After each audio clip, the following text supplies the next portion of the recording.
السلام علیکم ورحمۃ اللہ وبرکاتہ۔ فہم القرآن کورس کلاس 99 میں آپ سب کو خوش آمدید، اہلاً و سہلاً، مرحبا۔ قیامت کے دن قرآن کریم پڑھنے والے کو دائیں ہاتھ میں، تو جب قرآن کریم کی طرف سے جب سفارش ہوئے گی نا، یعنی جب قرآن کریم انسان پڑھتا تھا اور قرآن کی وجہ سے قیامت کے دن قرآن پڑھنے والے کی جب سفارش وہ کرے گا تو پڑھنے والے کو کیا ہوگا؟ قرآن پڑھنے والے کو دائیں ہاتھ میں بادشاہی دی جائے گی اور بائیں ہاتھ میں ہمیشگی کا پروانہ عطا کیا جائے گا، اور اس کے سر پر عزت اور وقار کا تاج رکھ دیا جائے گا، اور اس کے والدین کو 2 قیمتی لباس پہنا دیے جائیں گے جن کے مقابلے میں دنیا اور ما فیہا میں جو ساری دولت وہ ہے کیا ہیچ ہوگی۔ جو قرآن پڑھنے والے کے والدین عرض کریں گے، اے ہمارے رب، ہماری یہ عزت اور افضائی کس عمل کے بدلے میں ہو رہی ہے؟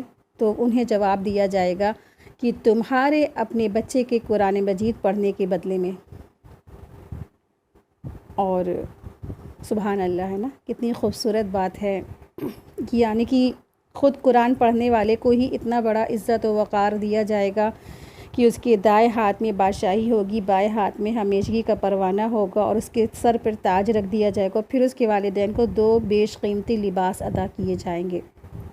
اللہم ربنا جعلنا منہم۔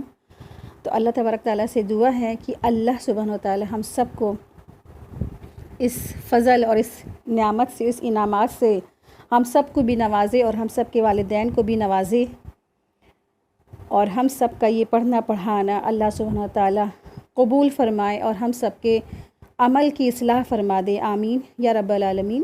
نحمدہ و نصلی علی رسولہ الکریم، اما بعد، فاعوذ باللہ من الشیطان الرجیم، بسم اللہ الرحمن الرحیم۔ رب اشرح لی صدری ویسر لی امری واحلل عقدۃ من لسانی یفقہوا قولی، رب یسر ولا تعسر وتمم بالخیر وبک نستعین، رب زدنا علما، آمین یا رب العالمین۔ آج کا ہمارا لیسن ہے سورہ اعراف، آیت نمبر 127 to 145۔ آج کا ہمارا سبق ہے۔ آیت دیکھیے، آیت نمبر 127، بسم اللہ الرحمن الرحیم۔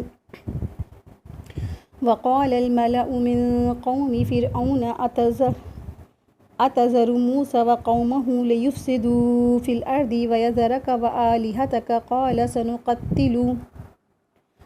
سنقتل أبناءهم ونستحيي نساءهم وإنا فوقهم قاهرون۔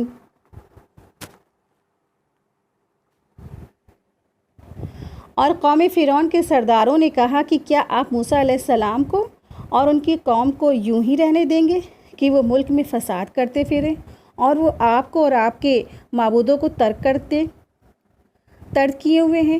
فرعون نے کہا کہ ابھی ہم ان لوگوں کے بیٹوں کو قتل کرنا شروع کر دیں گے اور عورتوں کو زندہ رہنے دیں گے، اور ہم کو ان پر ہر طرح کا زور ہے۔ حضرت موسیٰ علیہ السلام کی دراصل جب کامیابی جادوگروں کے ایمان لانے کے بعد بنی اسرائیل کے کئی لاکھ جو انسان تھے، کئی لاکھ جو آدمی تھے، وہ حضرت موسیٰ علیہ السلام پر ایمان لے آئے تھے۔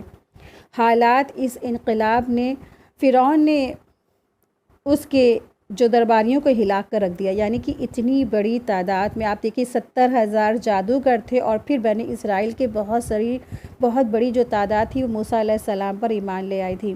پھر حالات یہ ہو گئے تھے کہ سب یہ فرعون اور ان کے جو بڑے بڑے جو سردار تھے نا، تو وہ سب بالکل ہل گئے تھے۔ تو جو فرعون کے جو درباری تھے، تو انہوں نے فرعون کو حضرت موسیٰ علیہ السلام اور مسلمانوں کے خلاف بھڑکایا اور کہا کہ اگر انہیں اس طرح آزاد آپ چھوڑ دیں گے نا، تو یہ لوگ آپ کی رعایا کو خراب کریں گے اور ملک میں فساد برپا کریں گے۔ تو اب آپ کو اور آپ کے معبود کو چھوڑ کر حضرت موسیٰ علیہ السلام کے رب کی وہ عبادت کی دعوت دینے لگیں گے، یعنی کہ یہ کیا آپ چاہتے ہیں کہ یہ لوگ ایسے ہی ملک میں ٹہلتے پھریں اور یہ آپ کو اور آپ کے معبودوں کو، یعنی کہ جو فرعون تھا نا، تو جو فرعون نے اپنے جو چھوٹے چھوٹے معبود تقرب پانے کے لیے لوگ ان کے یہاں ایسے کچھ لوگ تھے کہ جو فرعون کا تقرب پانے کے لیے چھوٹے چھوٹے معبودوں کی عبادت کرتے تھے۔ تو اس طریقے سے فرعون اور فرعون کے ساتھ بھی کیا تھے، چھوٹے چھوٹے معبود جو تھے ان کی عبادت کی جاتی تھی۔ تو ان کے سرداروں نے کہا کہ کیا تم چاہتے ہو کہ تم کو اور تمہارے الہوں کو یہ چھوڑ کے ملک بھر میں جتنے بھی مسلمان یہ سب ہو جائیں اور موسیٰ علیہ السلام پر ایمان لے آئے؟ کیا تم یہی چاہتے ہو کہ یہ جو ہے سب سارے جو ہے مسلمان ہو جائیں اور تم کو چھوڑ دے اور تمہارے الہوں کو چھوڑ دے؟ تو فرعون نے واپس سے کیا جواب دیا؟ تو فرعون نے کہا کہ اب میں کیا کروں گا کہ میں واپس سے ان کے بیٹوں کو قتل کروں گا اور ان کے بیٹیوں کو زندہ چھوڑ دوں گا۔ تو حسن بصری رحمۃ اللہ علیہ کہتے ہیں کہ فرعون کا ایک معبود تھا جس کی وہ چھپ کر عبادت کیا کرتا تھا۔ فرعون نے کہا کہ ہم ان لڑکوں کو قتل کر دیں گے اور ان کی عورتوں کو اپنی خدمت کے لیے زندہ رکھیں گے۔ بنی اسرائیل کو فرعونیوں کے ہاتھوں 2 مرتبہ قتل اور موت کا سامنا کرنا پڑا تھا، ٹھیک ہے؟ تو 2 مرتبہ ان کو اس حالات سے گزرنا پڑا تھا۔ پہلی مرتبہ جب حضرت موسیٰ علیہ السلام کی پیدائش ہوئی تھی، اور پیدائش سے پہلے جب فرعون کو یہ حکم دیا تھا کہ بنی اسرائیل میں پیدا ہونے والا بچہ دراصل کیا ہے، وہ تمہارا قتل کی وجہ بنے گا، ٹھیک ہے؟ کسی نجومی نے اس کو یہ مشورہ دیا تھا۔ تو دراصل فرعون کو جو نجومی ہوتے ہیں نا، جو فیوچرز کا حال بتانے والے، تو فرعون کے جو چمچے ہوں گے وہ فرعون کے یہاں جو رہنے والے بڑے بڑے جو نجومی تھے، تو اس نے کسی نے یہ بتایا تھا کہ تمہارے یہاں جو بنی اسرائیل ہے نا، جو قوم ہے، تو اس میں ایک بچہ پیدا ہوگا جو تمہارے خاتمے کی وجہ بنے گا۔ تو نجومیوں کی خبر کی وجہ سے فرعون نے جو ہے نا بنی اسرائیل کے بیٹوں کو قتل کرنا شروع کر دیا تھا۔ تو وہ جتنے بھی بچے پیدا ہوتے تھے تو ان سب کو قتل کر دیتا تھا، یعنی کہ بیٹوں کو قتل کر دیتا تھا، کیونکہ بیٹے کے بارے میں بتایا تھا کہ بیٹے جو ہے بیٹا ہوگا وہ تم کو قتل کرے گا، اور بیٹیوں کو زندہ چھوڑ دیتا تھا، یعنی اپنی نوکرانیوں کی بنانے کے لیے۔ پھر جب ان کے ہی درباریوں نے کہا کہ اس طریقے سے تو اگر آپ بیٹوں کو سب کو قتل کرتے جائیں گے تو ہماری خدمت کون کرے گا، ہماری مزدوریاں کون کرے گا؟ تو پھر ان کے آپس میں رائے مشورے سے یہ ہوا کہ فرعون کیا کرتا تھا، 1 سال جو ہے بیٹوں کو زندہ چھوڑ دیتا تھا، اور جب دوسرا سال آتا تھا بیٹوں کو مار دیتا تھا، بیٹوں کو قتل کر دیتا تھا۔ تو جس سال ہارون علیہ السلام ہوئے، یعنی کہ موسیٰ علیہ السلام کے بڑے بھائی، وہ زندہ رہ گئے، وہ زندہ بچ گئے، وہ اس لیے کہ جس سال ہارون علیہ السلام پیدا ہوئے تھے اس سال بیٹوں کو زندہ چھوڑ دینے کا وقت تھا۔ لیکن جب موسیٰ علیہ السلام پیدا ہوئے تو وہ سال ایسا تھا کہ اس سال بیٹوں کو قتل کرنے کا وقت تھا۔ تو موسیٰ علیہ السلام کے جو ہے اللہ سبحانہ تعالیٰ نے وحی کی، تم ایسا کرو۔ موسیٰ علیہ السلام کی ماں کی طرف اللہ سبحانہ تعالیٰ نے وحی کی کہ تم ایسا کرو کہ اس بچے کو کیا کرو، دریا میں بہا دو۔ تو دریا میں بہا دیا۔ موسیٰ علیہ السلام کی والدہ نے جب موسیٰ علیہ السلام پیدا ہوئے تو فوراً ان کو دریا میں بہا دیا، اور پھر اللہ کی تدبیر ایسی تھی کہ وہ موسیٰ علیہ السلام کہاں پہنچ گئے؟ فرعون کے ہی محل میں پہنچ گئے، اور فرعون کی جو بیوی تھی آسیہ، انہوں نے ان کو لے لیا اور انہوں نے کہا کہ اس بچے کو ہم لوگ پالتے ہیں، پرورش کرتے ہیں۔ تو کیسے بھی کر کے انہوں نے اپنے شوہر کو منا لیا تھا۔ اس طریقے سے موسیٰ علیہ السلام فرعون کے محل میں انہوں نے پرورش پائی۔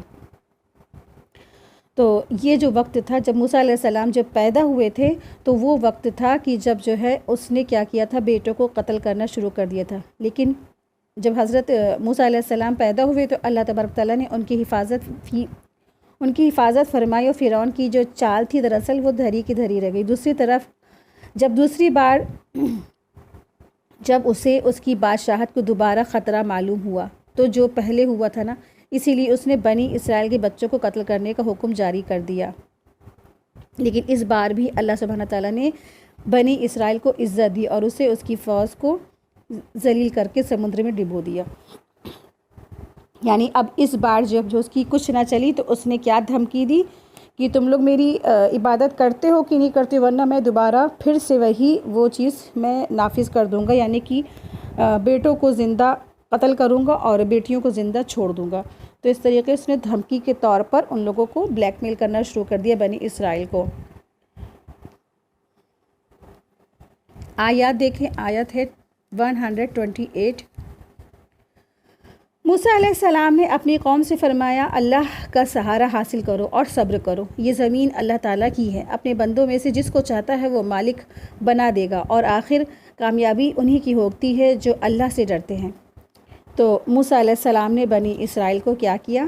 صبر کی تلقین دی اور فرمایا کہ تم کیا کرو، صبر کرو، ڈٹے رہو، اور اسی میں تمہارا کیا ہے، جو بھی شخص ہے اور جو بھی قوم ہے جب صبر کرتی ہے، صبر سے ڈٹی رہتی ہے، اللہ کے راستے پہ جمی رہتی ہے، تو اللہ تبارک تعالیٰ کی جو مدد ہے وہ ضرور آتی ہے۔ جب فرعون کی طرف سے دوبارہ ظلم کا آغاز ہوا تو حضرت موسیٰ علیہ السلام نے اپنی قوم کو اللہ سے مدد حاصل کرنے اور صبر کرنے کی تلقین دی اور تسلی دی کہ زمین میں دراصل کیا ہونے والا، تمہارا ہی قبضہ ہونے والا، تم ہی مغلوب ہونے والے ہو۔ آیت دیکھیے، آیت 129۔ قوم کے لوگ کہنے لگے کہ ہم تو ہمیشہ مصیبت میں ہی رہے ہیں، آپ کی تشریف آوری سے قبل بھی اور آپ کی تشریف آوری کے بعد بھی۔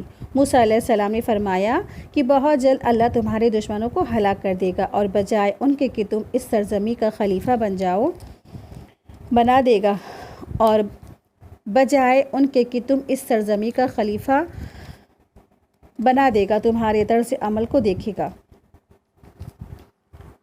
تو بنی اسرائیل نے حضرت موسیٰ علیہ السلام سے کہا کہ اس سرزمین پر ہم پریشان ہی تو رہے ہیں، آپ کی ولادت سے پہلے بھی ہمارے بچوں کو اسی لیے قتل کیا گیا تھا کہ کہیں موسیٰ نہ پیدا ہو جائے، اور جس کے ہاتھوں سے فرعون کی حکومت کا خاتمہ ہونا تھا، اور اب بھی کیا ہے، وہی آپ نبی بنا کر آئے ہیں، تب بھی ہمارے بچوں کو قتل کیا جا رہا ہے تاکہ ہمارا وجود ہی ختم کر دیا جائے۔ تو حضرت موسیٰ علیہ السلام نے پہلے جس بشارت کی طرف اشارہ کیا کہ اس کو صاف کر دیا کہ اللہ تبارک تعالیٰ جلد ہی تم کو اللہ سبحانہ تعالیٰ مغلوب کر دے گا، تمہارا کیا ہے، تمہیں اور دشمنوں کو ہلاک کر دے گا اور تمہیں زمین کا اقتدار سے نوازے گا، تمہیں حکومت دے گا۔ تو لیکن آپ دیکھیں کہ بنی اسرائیل کی سرکشی، خود پہ مصیبت آئی، بلیم کس پہ کرنے لگے؟ نبی کے اوپر، ہے نا۔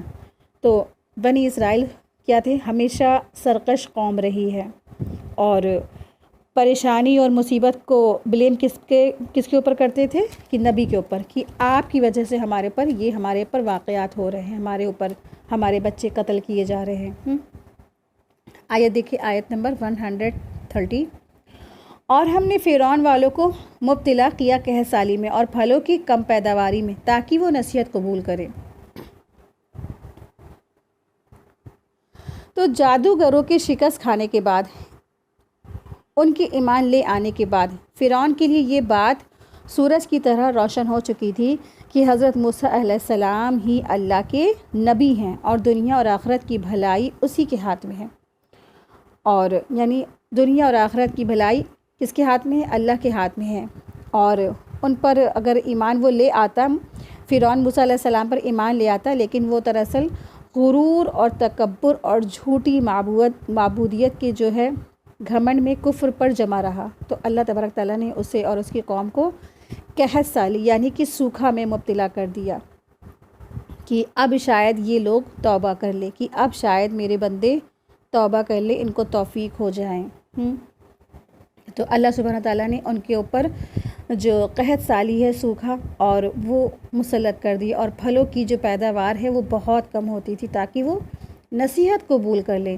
تو نصیحت کیا تھی؟ جو موسیٰ علیہ السلام ان کے پاس جو ہے معجزات لے کر آئے تھے، اللہ کا پیغامات لے کر آئے تھے، وہ اس کو قبول کر لیں۔ ان کے لیے نصیحت تھی، عبرت تھی، لیکن انہوں نے بدلے میں کیا کیا؟ سرکشی کی، تکبر کی، اور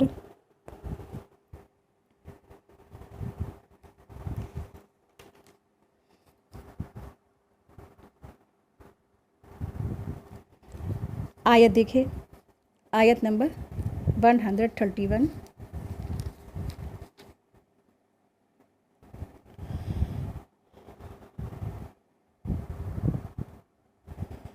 سو جب ان پر خوشحالی آ جاتی تو کہتے ہیں یہ تو ہمارے لیے ہونا ہی چاہیے تھا، اور اگر ان پر کوئی بدحالی پیش آتی تو موسیٰ علیہ السلام اور ان کے ساتھیوں کی نحوست بتلاتے تھے۔ یاد رکھو کہ ان کی نحوست اللہ کے یہاں، اللہ کے پاس ہے، لیکن ان کے اکثر لوگ نہیں جانتے۔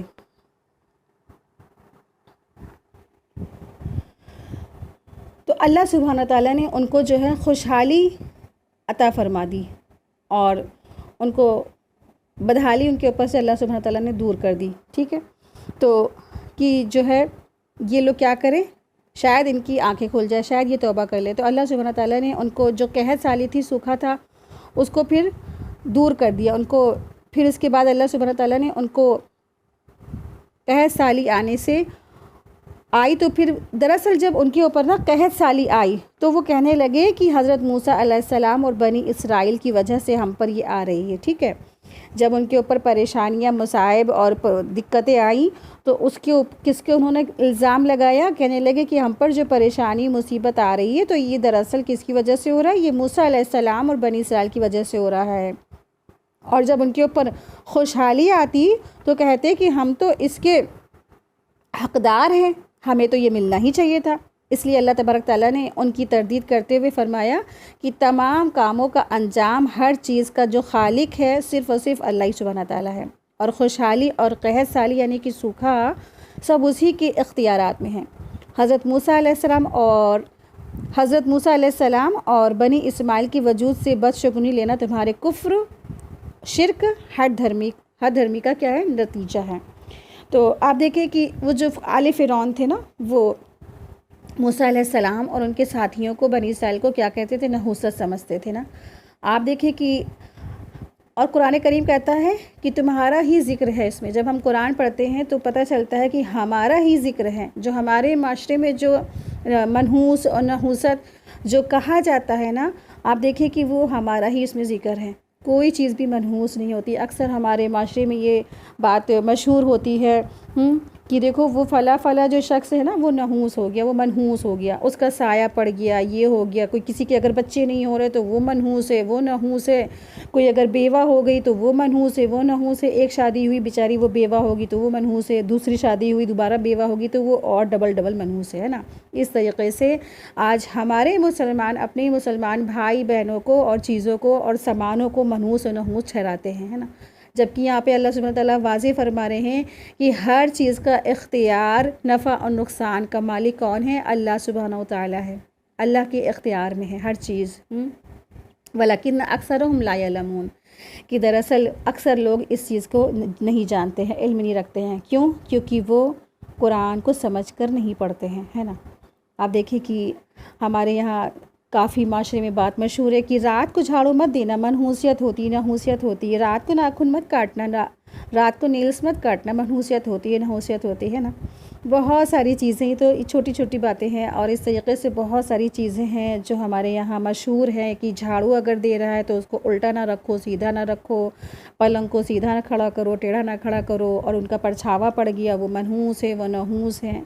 تو آپ دیکھیں یہ جو اقوال، یہ جو بات کہی تھی وہ کس نے کہی تھی؟ آپ دیکھیں کہ کتنی جو ظالم اور سرکش جو قوم تھی اس نے کہا تھا یہ موسیٰ علیہ السلام اور ان کے ساتھی دراصل کیا ہیں؟ منحوس ہے، نحوس ہے، ٹھیک ہے۔ تو اللہ سبحانہ تعالیٰ نے فرما دیا کہ دراصل ہر چیز کا تو جو معاملہ ہے، پریشانی ہے اور مصائب ہے اور تنگی ہے اور خوشحالی ہے، وہ سب کچھ کس کے اختیارات میں ہیں؟ اللہ تبارک تعالیٰ کے ہاتھ میں ہے، ٹھیک ہے۔ آیت دیکھیے، آیت 132۔ اور وہ یوں کہتے ہیں کیسی ہی بات ہماری سامنے لاؤ کہ ان کے ذریعے سے ہم پر جادو چلاؤ، جب بھی ہم تمہارے بات ہرگز نہ مانیں گے، ٹھیک ہے۔ تو ان کی سرکشی حد سے گزر گئی تھی، یعنی فرعون اور آل فرعون کے جو لوگ تھے وہ دراصل قحط سالی، مصیبتوں اور پریشانیوں کو دراصل کیا سمجھ رہے تھے کہ یہ موسیٰ علیہ السلام کا یہ جادو ہے، ٹھیک ہے۔ وہ جادو قرار دے رہے تھے۔ دراصل آپ دیکھیے جادوگر بھی کوئی ایسی جو ہے نا اتنی بڑی جو نیچر والی پریشانی وہ نہیں لا سکتا ہے کہ کوئی بھی جادوگر باغوں کو، کھیتوں کو سوکھا نہیں کر سکتا ہے، قحط سالی نہیں مسلط کر سکتا ہے۔ تو لیکن وہ اس طریقے سے موسیٰ علیہ السلام کو جادوگر ٹھہراتے تھے اور ان کو نحوس اور منحوس کہتے تھے۔ آیت دیکھیں، آیت 133۔ پھر ہم نے ان پر طوفان بھیجا، ٹڈیاں اور گھن کا کیڑا اور مینڈک اور خون، کہ یہ سب کھلے کھلے معجزے تھے، سو وہ تکبر کرتے رہتے، اور وہ لوگ کچھ تھے ہی جرائم پیش، یعنی کہ وہ جرم کرنے والے لوگ تھے، ظالم لوگ تھے۔ تو اللہ سبحانہ تعالیٰ نے ان کے اوپر طوفان بھیجا، ٹڈیاں بھیجی، گھن بھیجا، کیڑے بھیجے، مینڈک بھیجا، خون بھیجا۔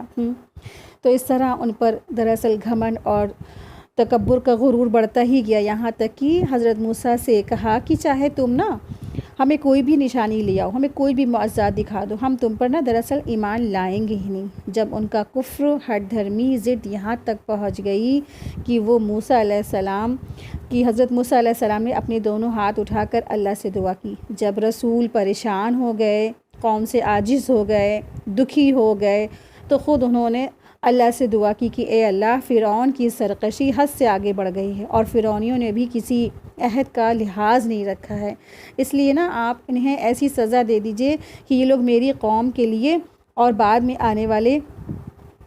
آنے والوں کے لیے نصیحت بن جائے۔ چنانچہ اللہ سبحانہ تعالیٰ نے ان کی دعا قبول فرما لی اور سخت طوفان آیا اور قریب تھا کہ اس سے وہ ہلاک ہو جاتے۔ وہ لوگ دوڑتے ہوئے حضرت موسیٰ کے پاس آئے اور ان سے دعا کی، درخواست کی، اور یہ عذاب جب ٹل جائے تو وعدہ کیا کہ اگر عذاب ٹل گیا تو ہم ایمان لے آئیں گے اور بنی اسرائیل کو ان کے ساتھ جانے دیں گے۔ لیکن جب عذاب ٹل گیا اور حضرت موسیٰ علیہ السلام نے انہیں ان کا وعدہ یاد دلایا تو انکار کر گئے اور اپنے کفر پر ہی وہ جمے رہتے تھے۔ تو اللہ تبارک تعالیٰ نے ان پر ٹڈی کی فوج بھیجی، تو جس نے ان کے کھیتوں کو، درختوں کو اور پھلوں کو تباہ کر دیا تھا۔ جب یہ حال دیکھا تو پھر وہ حضرت موسیٰ علیہ السلام کے پاس دوڑتے ہوئے آئے اور پہلے کی طرح ایمان لانے کا وعدہ کیا، لیکن عذاب ٹل جانے کے بعد پھر انکار کر گئے۔ اسی طرح اللہ تعالیٰ نے انہیں مسلسل جوؤں یعنی گھن اور مینڈھکوں اور خون کے عذاب میں مبتلا کیا، اور ہر بار وہ توبہ کا وعدہ کرتے رہے اور عذاب ٹل جانے کے بعد ایمان لانے سے انکار کرتے رہے۔ یہ ان کا طریقہ اس لیے رہا کہ یہ لوگ دراصل جرائم اور ظالم تھے اور فسادی تھے، اور ہر طرح کی خیر و بھلائی سے یہ لوگ محروم تھے۔ تو یہاں جو الفاظ آیا ہے فَأَرْسَلْنَا عَلَيْهِمُ الطُّوفَانَ کہ بھیجا ہم نے ان پر طوفان، تو طوفان سے مراد دراصل کیا ہے؟ شدید موسلادھار بارش تھی جو مسلسل ہوتی رہی۔ آپ دیکھیں کہ ایک دو دن بارش ہوتی ہے، انسان پریشان ہو جاتا ہے نا، کوئی کام نہیں ہو پاتا ہے، کچھ بھی نہیں ہو پاتا ہے، سب چیزیں فصل اور باغ جب ضرورت سے زیادہ پانی پہنچ جائے گا تو سب چیزیں تباہ برباد ہونے لگتی ہیں۔ تو یہ موسلادھار بارش تھی جس سے ان کی کھیتیاں اور پھل سب تباہ ہو گئے اور انسانوں میں موتیں بھی ہونے لگی۔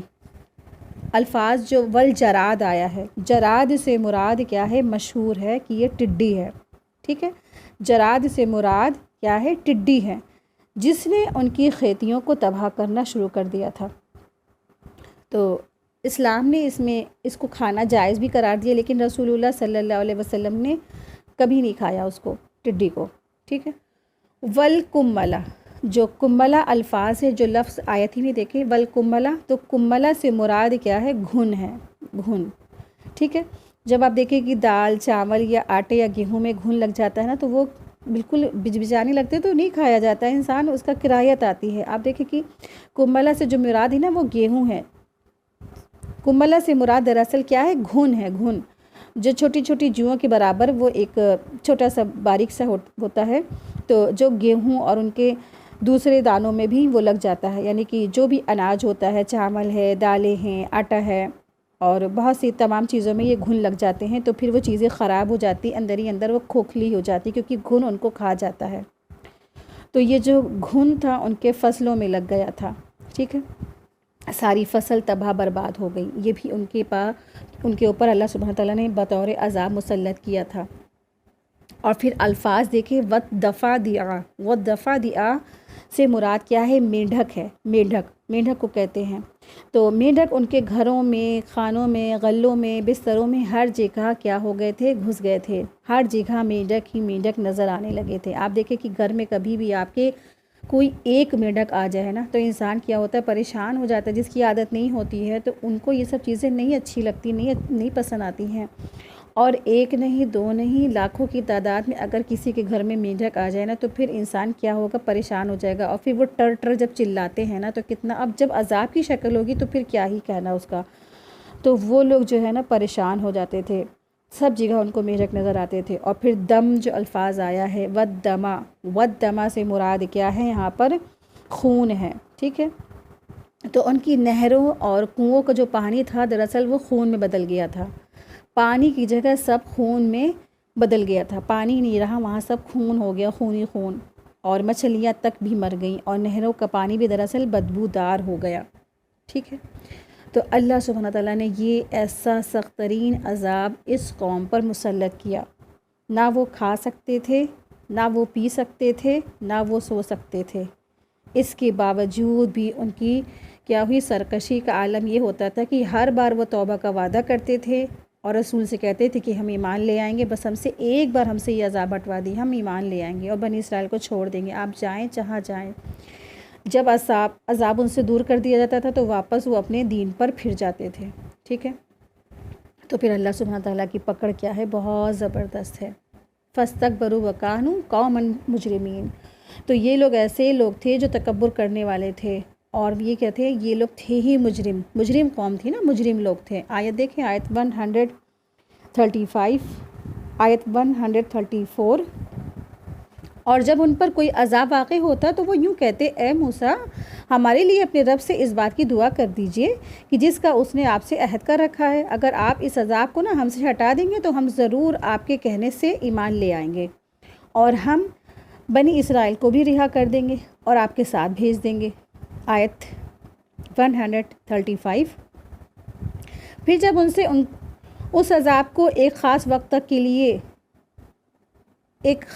تک کہ اس تک ان کو نہ پہنچانا ہوتا تو ہٹا دیتے تو وہ فوراً ہی عہد شکنی کرنے لگتے، یعنی ایک عذاب آتا تو اس سے تنگ آ کر موسیٰ علیہ السلام کے پاس آتے اور ان سے دعا کی دریافت کرتے، اور جب دعا کرتے موسیٰ علیہ السلام تو عذاب ٹل جاتا، تو ایمان لانے کی بجائے وہ پھر سے کفر اور شرک پر وہ جمے رہتے۔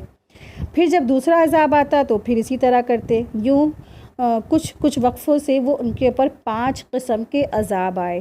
لیکن دراصل اتنی بڑی بڑی واضح نشانی، آپ دیکھیں جس نے اتنا بڑا معجزہ دیکھا ہو، عصا یدا بیدا، جو موسیٰ علیہ السلام کی لاٹھی تھی وہ کیا بن گئی، اژدہا بن گئی، سارے جادوگروں کے جو سانپ تھے وہ نگل گئی وہ، اور پھر اتنے بڑے جو تعداد میں 70,000 جادوگر ایمان لے آئے، یہاں تک کہ وہ اپنے دین سے نہیں پھرے، ان کو کھجور کے تنوں پہ لٹکا دیا گیا۔ اس کے باوجود پھر یہ جو چھوٹے چھوٹے قسم کے جو طوفان اور یہ جراد اور ٹڈی دل اور کملا، یہ بڑے بڑے ان کے اوپر جو عذاب آئے، اس کے باوجود بھی اتنی بڑی بڑی نشانیاں دیکھنے کے باوجود بھی دراصل ان کو ایمان کی دولت نہ ملی، ایمان کی دولت سے وہ محروم رہ گئے۔ آیت 136۔ پھر ہم نے ان سے بدلہ لیا، یعنی ان کو دریا میں غرق کر دیا، تو اس سبب سے کہ وہ ہماری آیتوں کو جھٹلاتے تھے اور ان سے بالکل ہی وہ غفلت کرتے تھے، ٹھیک ہے۔ تو اللہ سبحانہ تعالیٰ نے ایسی قوم کو کیا کیا، غرق کر دیا۔ اللہ تبارک تعالیٰ نے ایسی قوم کو ڈبو دیا، غرق کر دیا۔ تو ان تمام آزمائشوں سے گزرنے کے باوجود جب انہیں ایمان کی توفیق نہیں ملی تو اللہ تبارک تعالیٰ کا آخری عذاب آ گیا جس نے ان کا وجود ہی ختم کر دیا۔ کہا جاتا ہے کہ جب فرعون نے ملک اور مصر پر اللہ تعالیٰ کا ایک کے بعد ایک دوسرا کئی عذاب دیکھا تو حضرت موسیٰ علیہ السلام اور ان کی قوم بنی اسرائیل کو مصر چھوڑ دینے کی اجازت دے دی۔ چنانچہ بنی اسرائیل رات کے وقت اچانک نکل پڑے اور اپنے جانوروں کو ساتھ لے لیا۔ فرعون نے جب سنا کہ یہ لوگ روانہ ہو گئے ہیں تو اپنے فیصلے پر وہ نادم ہوا اور شرمندہ ہوا، اور فوراً اپنا لشکر لے کر موسیٰ علیہ السلام کا پیچھا کیا اور بحر احمر نامی سمندر کے کنارے ساحل پر وہ آ گیا۔ بنی اسرائیل ڈر گئے تو حضرت موسیٰ علیہ السلام سے اپنی پریشانی کا اظہار کرنے لگے، تو کہنے لگے کہ اے موسیٰ اب تو ہمارے لیے نا کوئی نجات ہی نہیں ہے، آگے تو سمندر ہے اور پیچھے کیا ہے، فرعون اس کا لشکر ہے، اب تو ہم کیا ہے، بچے نہیں، اب ہم تو مرے۔ اس طریقے سے وہ شکوہ شکایت اور موسیٰ علیہ السلام سے زبردست جو ہے شکوہ شکایتیں کرنے لگے۔ پھر حضرت موسیٰ علیہ السلام نے کہا کہ تم ڈرو نہیں، تم پریشان مت ہو، اللہ ہمارے ساتھ ہے۔ حضرت موسیٰ علیہ السلام نے دعا کی اور اللہ کے حکم سے سمندر کا پانی 2 حصوں میں تقسیم ہو گیا، یعنی ایک اللہ کا جب رسول ہے نا، اتنی پہنچی ہوئی ہستی ہے، اور جب وہ دعا کرے تو وہ ایسا ہو نہیں سکتا کہ دعا قبول نہ ہو۔ آپ دیکھیں بندہ مومن جب حق پر ہوتا ہے، سچ پر ہوتا ہے اور اللہ پہ یقین انتہا کا ہوتا ہے نا، تو سمندر تک راستے بن جاتے ہیں۔ تو اللہ سبحانہ تعالیٰ نے سمندر میں خشک راستہ بنا دیا اپنے مومنین بندوں کے لیے، موسیٰ علیہ السلام اور ان کی قوم کے لیے۔ تو موسیٰ علیہ السلام کے لیے اللہ سبحانہ تعالیٰ نے سمندر کو پھاڑ کے بیچ میں سے خشک راستہ بنا دیا، جس پر سے بنی اسرائیل اور موسیٰ علیہ السلام پار کر کے اس کو دوسری کنارے پہ پہنچ گئے۔ فرعون نے اپنے لشکر کے ساتھ ان کا پیچھا کیا۔ جب وہ بیچ سمندر میں پہنچا تو حضرت موسیٰ علیہ السلام نے ہاتھ سے اشارہ کیا اور اللہ کے حکم سے سمندر کا پانی تیزی کے ساتھ دونوں طرف سے بڑھا۔ پھر فرعون اور اس کی جو فوج ہے وہ سب اس میں غرق ہو گئے۔ تھوڑی دیر کے بعد ان سب کی لاشیں سمندر کے اوپر تیرنے لگیں اور کنارے آ گئیں۔ بنی اسرائیل نے یہ منظر اپنی آنکھوں سے دیکھا تھا۔ ٹھیک ہے، یہ سب کون دیکھ رہا تھا؟ بنی اسرائیل۔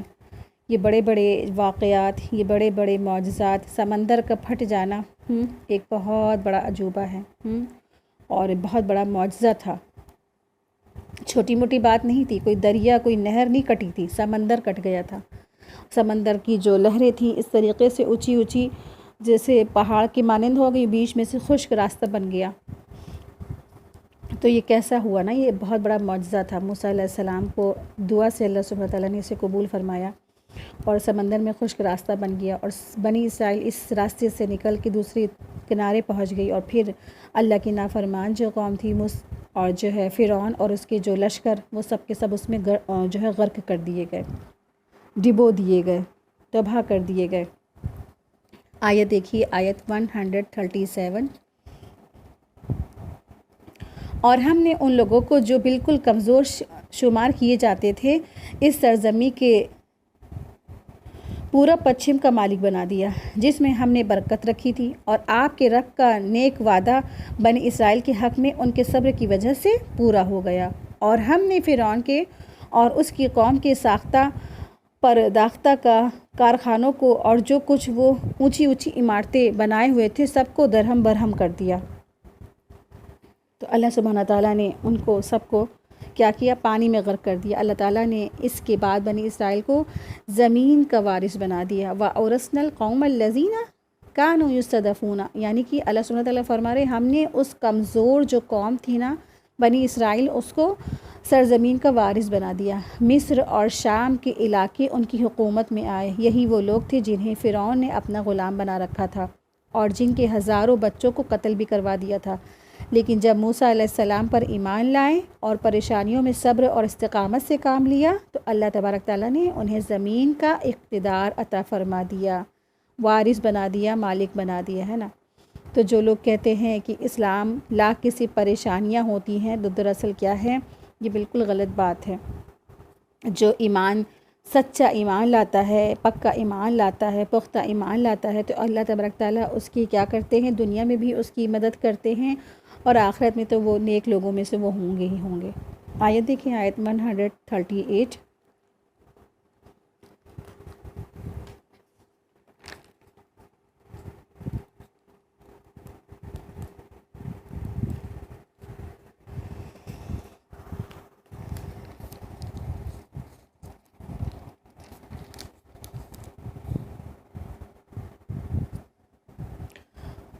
وَجَوَزْنَا بِبَنِي إِسْرَائِيلَ الْبَحْرَ فَأْتُوا عَلَىٰ قَوْمٍ يَأْكُفُونَ عَلَىٰ أَصْنَامٍ لَهُمْ قَالُوا يَا مُوسَى اجْعَل لَّنَا إِلَٰهًا كَمَا لَهُمْ آلِهَةٌ قَالَ إِنَّكُمْ قَوْمٌ تَجْهَلُونَ۔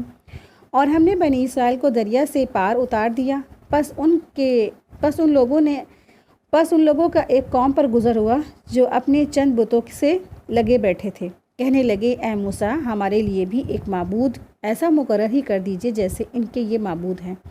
آپ نے فرمایا کہ کیا واقعی تم لوگ میں بڑی جہالت ہے؟ سرکشی دیکھیے کتنی بڑی ہے نا، اس سے بڑی جہالت ان کے لیے کیا ہوگی، نادانی کیا ہوگی۔ آپ دیکھیں کہ ابھی جو ہے اتنے بڑے معجزات دیکھ کر آ رہے ہیں، جب ان کا گزر ایسی جگہ سے ہوا تو پھر وہ ایک ایسی بستی سے گزرے جو بستی تھی بتوں کی عبادت کر رہی تھی۔ بنی اسرائیل نے کہا کہ اے موسیٰ، ہمارے لیے بھی ایسا ایک بت بنا دے جس کی ہم بھی عبادت کریں۔ تو اس سے بڑی جہالت اور نادانی کی بات کیا ہوگی، جس اللہ نے انہیں فرعون جیسے بڑے بڑے دشمن سے نجات دی اور اور اللہ تبارک تعالیٰ نے ان کے سامنے فرعون کو غرق کر دیا، ان کے آنکھوں کے سامنے لشکر کو پورا ڈبو دیا، اور معجزات دیکھے، طریقے ان کے موازانہ چیزیں دیکھی، تب آیات دیکھی، بینات دیکھی، سب کچھ دیکھا۔ اس کے بعد دیکھیں کہ کیسی بڑی ان کی حماقت تھی کہ وہ کیا ڈیمانڈ کر رہے تھے موسیٰ علیہ السلام کے، ہمارے لیے بھی ایسا بت بنا دے کہ ہم بھی عبادت کریں، ہے نا۔ کتنی سرکش یہ بھی قوم تھی، بنی اسرائیل کی قوم۔ بنی اسرائیل کا واقعہ بہت ڈیٹیل میں جگہ جگہ آیا ہے، اور ان کی جو نادانیاں ہم سب کو کھول کے بیان کر دی گئی تاکہ امت جو مسلمہ ہے وہ ان تمام چیزوں سے بچ جائے۔ تو اکثریت جو ہمارے یہاں ہوتا ہے، ہمارے معاشرے میں ہوتا ہے کہ لوگ کیا کرتے ہیں، جو ٹھیک ہے سامنے والا بھی تو یہ کر رہا ہے نا، چلو ہم بھی یہی کرتے ہیں نا۔ سامنے والا جو فلا یہ جو کام کر رہا ہے ان کے دل کو بھاتا ہے، اچھا لگتا ہے، تو چلو ہم بھی کرتے ہیں۔ اپنے گھر میں ماں باپ سے کہتے ہیں کہ امی آپ بھی ایسے کریے، فلا کو ہم بھی دیکھ کر آئیں نا، آپ بھی ایسے کریں۔ پھر یا تو شوہر سے کہتے ہیں کہ نہیں آپ بھی دیکھیں کریں، وہ دیکھیں ہم وہاں دیکھ کر آئیں، وہاں پہ ایسا ہو رہا ہے نا، تو وہ دیکھیں وہ لوگ کر رہے تھے، آپ بھی ہمارے لیے ایسا کرتے ہیں نا۔ آپ دیکھیں کہ جیسے انہوں نے بتوں کو پرستش کرتے ہوئے دیکھا، انہوں نے بھی اپنے رسول سے کہا کہ آپ بھی ہمارے لیے ایسی اسٹیچو بنا دے، ایسے بت بنا دے کہ ہم بھی اس کی عبادت کریں۔ تو دیکھ ہم دکھائی میں نقل کاپی کرنا دراصل کیا ہے، انسان کو لے ڈوبتا ہے، ان کو بھی لے ڈوبا تھا۔ تو کبھی بھی کسی کی کاپی مت کریں، جو کاپی کرنا ہے وہ نقل کرنا انسان کو ڈبو دیتا ہے۔ تو آپ دیکھیں کہ اگر کاپی کرنا ہے تو آپ کو کریں، آپ کو اللہ تبارک تعالیٰ نے دیا ہے، اسوہ حسنہ دیا ہے، رول ماڈلز دیے ہیں، صحابہ دیے ہیں، ان کی کاپی کیوں نہیں کرتے ہیں؟ ان کی کاپی کرنا چاہیے نا، ان کی جو ہمیں نقل کرنی چاہیے۔ پوری رسول اللہ صلی اللہ علیہ وسلم کی زندگی کیا ہے، اسوہ حسنہ رول ماڈل ہے، تو اگر کریں تو ان کی کاپی کریں۔ کیا ان کی کاپی کر رہے ہیں؟ کیوں سب لوگ آج کے ہیرو ہیروئن کرکٹر ہیں سارے، ان تمام لوگوں کی لوگ کاپی کرتے ہیں، ان کے جیسا ہمیں ڈریس پہننا ہے، ان کے جیسے ہمیں فیشن کرنا ہے، ان کے جیسا ہمیں کلچر اپنانا ہے، ان کے جیسا ہمیں بنگلہ لینا ہے، ان کے جیسے ہمارے گھر کا آرکیٹیکٹ کرنا ہے۔ یہ سب کیا ہے؟ دراصل کاپی نہیں ہے تو کیا ہے؟ اگر آپ کو آرکیٹیکٹنگ کرنی ہے، اپنے گھر کا جو بنانا ہے، آپ دیکھیں سنت کے طریقے سے بنائیں۔ رسول اللہ صلی اللہ علیہ وسلم کی زندگی کیا تھوڑی تھی، انہوں نے اتنی بڑی زندگی ہمارے ساتھ میں گزاری اور ہمارے بیچ میں امت مسلمہ کے بیچ میں گزاری، اور پھر کیا ہے، پھر ہمارے لیے ایک مثال قائم کر دی۔ اور پھر صحابہ تو ان کے زبردست جو تھے رول ماڈل، ان کے لیے جو تھے، ان کے لیے اتنی محبت کرنے والے تھے رسول اللہ صلی اللہ علیہ وسلم سے، اور ساری مطلب انہوں نے اتنی محبت کی رسول اللہ صلی اللہ علیہ وسلم سے۔ ایک صحابی کا تو یہ واقعہ ملتا ہے کہ انہوں نے جب رسول اللہ صلی اللہ علیہ وسلم کی وفات ہو چکی تھی، کافی ٹائم گزر چکا تھا، تو ان کے پاس کھانے کی چیزیں بہت ساری اویلیبل تھیں، لیکن ان کے بیٹے نے لا کے ان کے سامنے رکھی، لیکن انہوں نے نہیں کھائی۔ انہوں نے کہا رسول اللہ صلی اللہ علیہ وسلم نے اپنی زندگی میں 2 سالن ایک ساتھ نہیں کھائیں، تو ہم کیسے کھا سکتے ہیں؟ وہ تو اتنا محبت کرتے تھے صحابہ کی زندگی بھی ہم سب کے لیے کیا ہے، رول ماڈل ہے۔ تو ہم سب ان کی زندگی کو کیوں نہیں فالو کرتے ہیں، ہے نا؟ نقل کریں گے، کاپی کریں گے آج کے ہیروئنس کی، آج کے نیتاؤں کی، آج کے لیڈرز کی، آج کے جو بڑی اونچی ہستی ہے ان کی کریں گی۔ آپ دیکھیں کہ اللہ سبحانہ تعالیٰ نے تو ہمارے لیے پہلے ہی آلریڈی ہی دے دیے سارے اسوہ حسنہ۔ تو جو بھی کوئی ایسے ایرو غیروں کی جب کاپی کرتا ہے تو انسان ایسے لوگوں کو وہ جو ہے چیز لے ڈوبتی ہے، تو ان کو بھی لے ڈوبا۔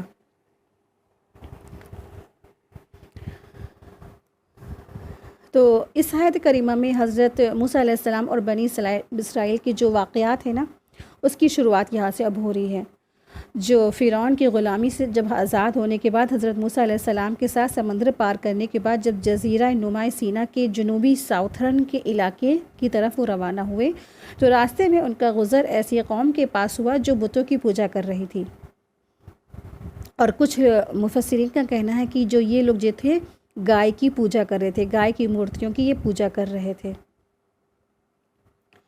تو جسے دیکھ کر بنی اسرائیل نے موسیٰ سے بھی کہا کہ آپ بھی ہمارے لیے نا ایسی ہی مورتی بنا دی، ہم ان کے سامنے جھکے، ٹھیک ہے۔ تو آپ دیکھیں کہ جتنے بھی عبادت کرنے والے جو یہ لوگ ہوتے ہیں، جو بتوں کی عبادت کر رہے ہوتے ہیں، بت پرستش جو کرنے والے لوگ ہوتے ہیں، وہ کہا کرتے ہیں کہ ہم نا ان بتوں کی پوجا نہیں کر رہے ہیں، بلکہ ہم تو اللہ ہی کی پوجا کرتے ہیں، اللہ ہی کی عبادت کرتے ہیں، ایشور کی عبادت کرتے ہیں۔ مگر چونکہ انسانی طبیعت کا خاصہ یہ ہے کہ نا اس کو محسوس چیز کی طرف زیادہ مائل ہوتی ہے، تو اس لیے کسی بت کو سامنے رکھنے سے ہم اللہ کی طرف زیادہ متوجہ ہوتے ہیں، اور مسلمان کا کسی بت کے سامنے نہیں رکھتے مگر اپنے جو ہے نا شیخ کا تصور یا تصویر اس طرح اپنے ذہن میں پختہ کرتے ہیں اور اس کا تصور یا تصور اپنی آنکھوں کے سامنے رکھتے ہیں اور کہتے ہیں کہ عبادت تو ہم اللہ ہی کی کرتے ہیں، اور ایسی سب باتیں شرک کی طرف انسان کو کھینچ کے لے جاتی ہیں۔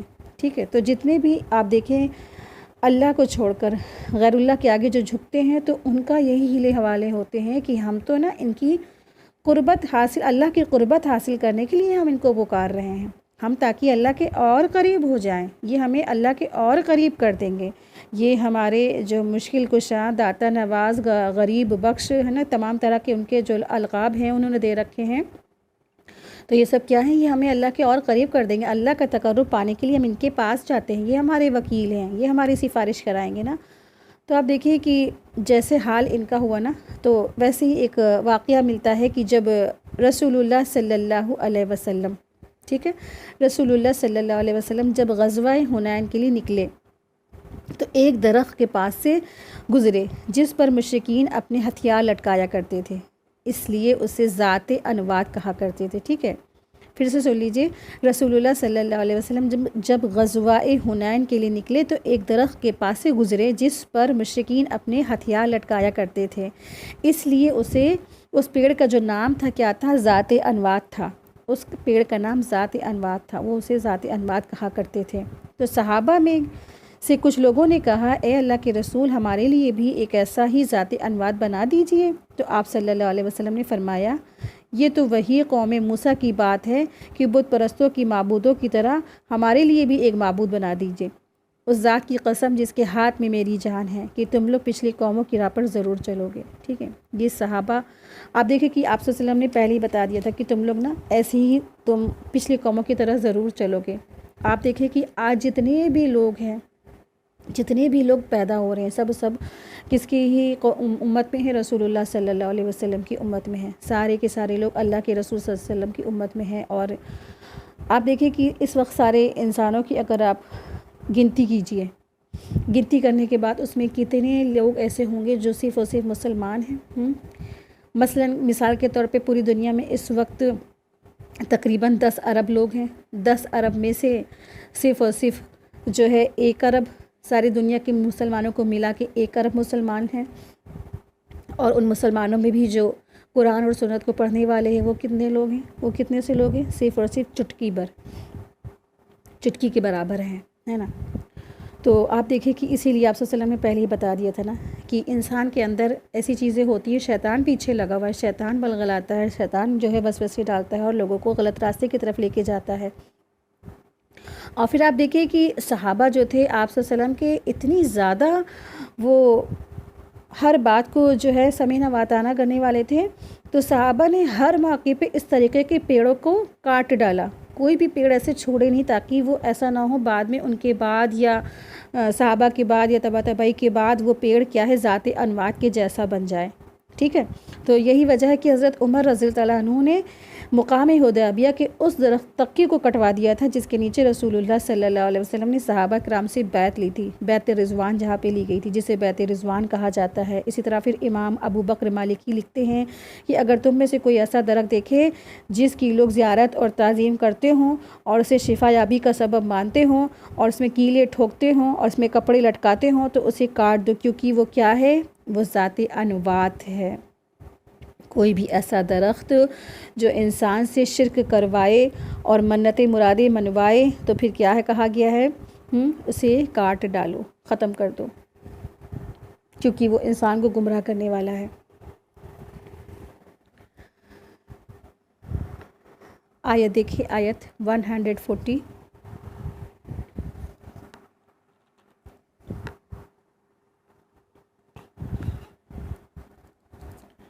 فرمایا کیا اللہ تعالیٰ کے سوا اور کسی کو تمہارے معبود تجویز کر دوں، حالانکہ اس نے تم کو تو تمام جہان والوں پر فوقیت دی ہے۔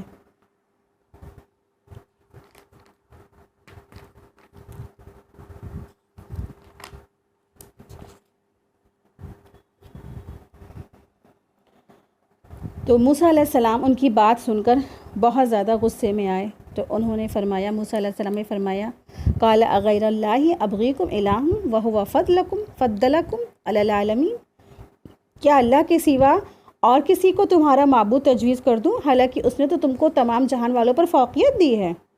بنی اسرائیل سے موسیٰ علیہ السلام فرما رہے ہیں، ہے نا، کہ تم کو اللہ تبارک تعالیٰ نے فوقیت دی، تم کو فرعون سے نجات دی، تم کو اللہ تبارک تعالیٰ نے سب کچھ سے زیادہ تم کو اللہ تبارک تعالیٰ نے وارث بنا دیا، تم کو زمین کا وارث بنا دیا، ملکیت دے دی، تم فتح تمہیں ہوئی، اور تم کیا کر رہے ہو؟ اللہ کے چھوڑ کر کے کسی اور کو اللہ کے ساتھ شریک ٹھہرا رہے ہو۔ آیت دیکھیں، آیت 141۔ اور وہ وقت یاد کرو جب ہم نے تم کو فرعون والوں سے بچا لیا جو تم کو بڑی سخت تکلیف پہنچاتے تھے، تمہارے بیٹوں کو قتل کر ڈالتے تھے اور تمہاری عورتوں کو زندہ چھوڑ دیتے تھے، اور اس میں تمہارے پروردگار کی طرف سے بڑی بھاری آزمائش تھی۔ تو فرعون اور اس کے لشکر کے غرق ہونے کے بعد ضرورت لاحق ہوئی کہ بنی اسرائیل کی ہدایت اور رہنمائی کے لیے کیا کیا جائے، کہ اللہ سبحانہ تعالیٰ نے ان سے کہا کہ تم ٹھیک ہے یہاں سے جاؤ، اور ان کو لے کے جب وہ گزر رہے تھے تو راستے میں وہ ایک بت کو جب انہوں نے دیکھا تو اس کی عبادت کرنے کا ان کا من ہوا، تو اللہ سبحانہ تعالیٰ نے فرمایا کہ کیا تم ایسے جو ہے بتوں کی عبادت کرتے ہو؟ اور تم وہ وقت بھی تو یاد کرو، تو یاد کرو کہ جب نا تم کو ہم نے نجات دی ایسے ظالم قوم سے جو تم کو بڑی سخت تکلیف دیتے تھے، فرعون سے تم کو نجات دی، تم کو جو تکلیف پہنچاتے تھے، پریشان کرتے تھے، قتل کر ڈالتے تھے، تمہاری سخت آزمائش تھی، اور تم کو اس آزمائش سے ہم نے نجات دلائی، اور پھر بھی کیا ہے، تم ایسا سخت ترین تم جرم کر رہے ہو کہ اللہ کو چھوڑ کے کسی اور کے معبود کی عبادت کرنے کی تم سوچ رہے ہو۔ آیت دیکھیں، آیت 142۔ اور ہم نے موسیٰ علیہ السلام سے 30 راتوں کا وعدہ کیا اور 10 مزید ان سے 30 راتوں کو پورا کر دیا، سو ان کے پروردگار کا وقت پورا 40 رات ہو گیا۔ اور موسیٰ علیہ السلام نے اپنے بھائی ہارون علیہ السلام کو کہا، میری بات ان کا انتظام رکھنا اور اصلاح کرتے رہنا، اور بد نظم لوگوں کی راہ پر عمل مت کرنا، ٹھیک ہے۔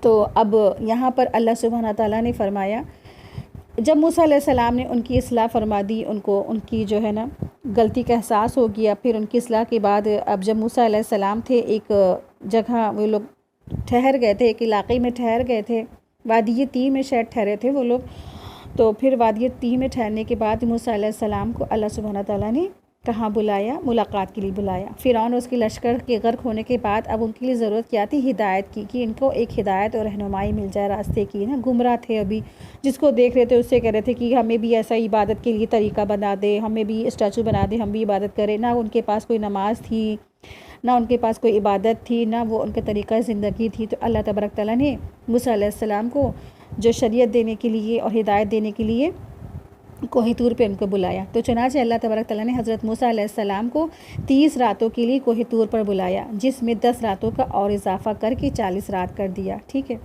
تو حضرت موسیٰ علیہ السلام نے جاتے وقت حضرت ہارون علیہ السلام جو ان کے بھائی تھے اور ان کے کیا تھے؟ سگے بھائی تھے، اور پھر اللہ تبارک تعالیٰ نے ان کو نبوت سے بھی سرفراز فرمایا تھا، ان کو بنی اسرائیل کے لیے ہدایت اور اصلاح کے کام کے لیے ان کے بیچ میں چھوڑ دیا، تاکہ ان کے اندر کیا ہو؟ اصلاح ہوتی رہے۔ آپ دیکھیں کہ اگر ان قوم کو ایسے ہی چھوڑ دیا جاتا، وہ تو جس کی پاتے پوجا پاٹ کرنا شروع کر دیتے، کیونکہ ان کے اوپر فرعون کا جو قوم تھا اس کا برا اثر اور تاثر پڑ ہی چکا تھا اتنے سالوں سے، جب ان کی غلامی میں رہے فرعون کے جو لوگ تھے۔ اور فرعون کیا ہوتا تھا؟ پوجا پاٹ، سورج کی پوجا، گائے کی پوجا، جس کی پوجا اس کی پوجا، تو پھر ان کے اوپر بھی برے اثر پڑے تھے۔ اگر ان کے اندر کوئی بھی تبلیغ کرنے والا نہ رہتا تو ظاہر تھا کہ وہ بھی گمراہ ہو جاتے، تو اس لیے موسیٰ علیہ السلام نے ہارون علیہ السلام کو ان کے بیچ میں چھوڑ دیا ان کی اصلاح کے لیے، اور وہ کہاں گئے؟ اللہ سے ملاقات کے لیے کوہ طور پر گئے اور ان کے لیے شریعت لینے گئے۔ آیت دیکھیں، آیت نمبر 143۔ اور جب موسیٰ علیہ السلام ہمارے وقت پر آئے اور ان کے رب نے ان سے باتیں کی، تو عرض کیا کہ اے میرے پروردگار، اپنا دیدار مجھ کو کرا دیجئے کہ میں آپ کو ایک نظر دیکھ لوں۔ ارشاد ہوا کہ تم مجھ کو ہرگز نہیں دیکھ سکتے، لیکن تم اس پہاڑ کی طرف دیکھو، اگر وہ اپنی جگہ پر برقرار رہا تو تم بھی مجھ کو دیکھ سکو گے۔ پس جب ان کے رب نے پہاڑ پر تجلی فرمائی تو تجلی نے اس کے پرخچے اڑا دیے اور موسیٰ علیہ السلام بے ہوش ہو کر گر پڑے۔ پھر جب ہوش میں آئے تو عرض کی، بے شک آپ کی ذات منزہ ہے، میں آپ کی جناب میں توبہ کرتا ہوں، اور میں سب سے پہلے آپ پر ایمان لانے والا ہوں۔ تو یہاں پر دراصل موسیٰ علیہ السلام کا واقعہ ہے کہ جب موسیٰ علیہ السلام جب کوہ طور پر اللہ سے ملاقات کے لیے گئے تھے، ٹھیک ہے، تو موسیٰ علیہ السلام کوہ طور پر جب گئے تو وہاں اللہ تبارک تعالیٰ سے انہوں نے گفتگو کی، بات چیت کی، تو حضرت موسیٰ علیہ السلام کے دل میں اللہ تعالیٰ کو دیکھنے کا شوق پیدا ہوا اور اپنے اس شوق کا اظہار بھی کیا، اور انہوں نے کیا کہا، اے اللہ ربی ارینی،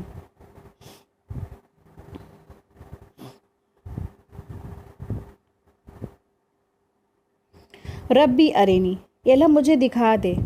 تو جس کے جواب میں اللہ تبارک تعالیٰ نے فرمایا لن ترانی، تو مجھے ہرگز نہیں دیکھ سکتا، اور اللہ تبارک تعالیٰ کو کوئی بھی نہیں دیکھ سکتا، مطلب انسان یہ دنیاوی زندگی میں اللہ تبارک تعالیٰ کو کوئی بھی نہیں دیکھ سکتا ہے، ٹھیک ہے، تو لیکن قیامت کے دن اللہ تبارک تعالیٰ کا دیدار ہوگا، تو جیسے جیسے انسان کے جیسے اعمال ہوں گے ویسے ویسے ان کا دیدار ہوگا، ٹھیک ہے، تو قیامت کے دن جتنے بھی مسلمان ہیں سب اللہ تعالیٰ کو دیکھ سکیں گے، اور پھر آخرت میں اللہ تبارک تعالیٰ کو دیکھ سکیں گے انسان جنت میں۔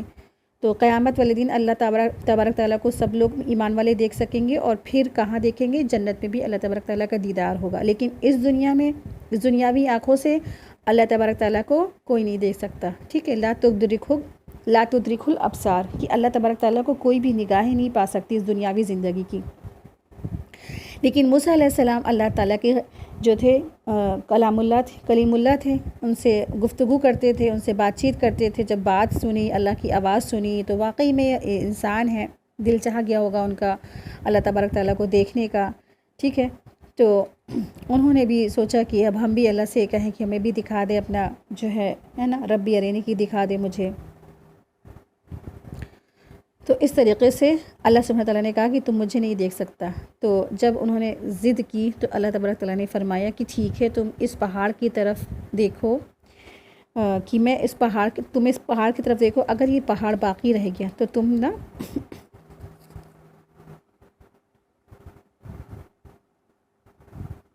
اگر یہ پہاڑ باقی رہ گیا تو تم مجھے دیکھ لینا۔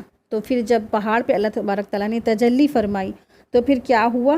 وہ پہاڑ کیا ہوا؟ ریزہ ریزہ ہو گیا۔ تو پھر جب اس کی جو روشنی ہوئی، اس روشنی کی وجہ سے موسیٰ علیہ السلام کیا ہوئے؟